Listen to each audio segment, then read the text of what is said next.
Repeating the mistakes of the past. A teenager who's been on the inside tonight joins the growing allegations directed at the Palm Beach Regional Detention Center. He's speaking exclusively to News Channel 5 following the death of an 18-year-old detainee. News Channel 5's Rochelle Ritchie is live at the center with our story tonight. Rochelle?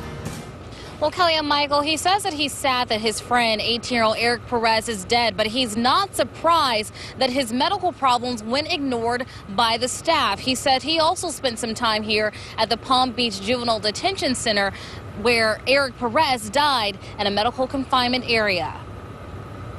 This teen doesn't want his identity revealed. He says he knew Erik Perez as a kid who did what he had to do in order to survive. I seen Erik struggle many a times in the streets just so he can eat. He fought for a reason. He fought in his life for a reason, and it was to survive. Alleged wrongdoing ultimately landed Perez in the Palm Beach Regional Juvenile Detention Center, where he would die, overcome by sudden illness, allegedly left without medical care for hours. We don't got nobody protecting us. I had got my whole eye split open and everything, and the guard was looking through the window the whole time talking about F him up. Perez's death at the detention center has prompted a state investigation. The tent is real crooked.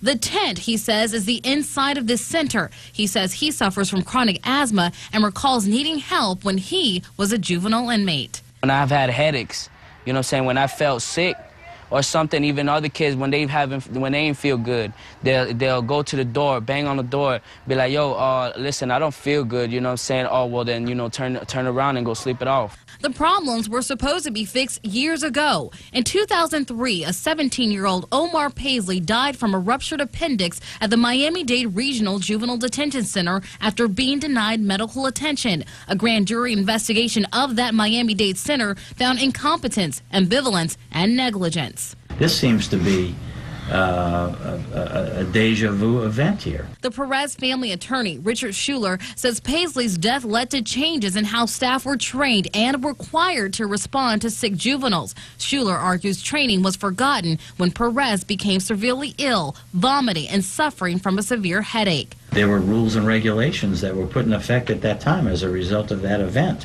that are now in effect today that were ignored. And this teen fears what may happen if he winds up in the detention center again. So now next time I get arrested, now I go to the detention center now, who I'ma die next now because, you know what I'm saying, they don't want to take care of me. And we took the teen's allegations to the Department of Juvenile Justice. In a statement released to us today, they say DJJ does not tolerate staff compromising the health and safety of youth in our care. They also went on to say the center is to provide youth immediate and unrestricted access to the statewide child abuse hotline. We're live tonight in West Palm Beach. Rochelle Ritchie, WPTV, News Channel 5.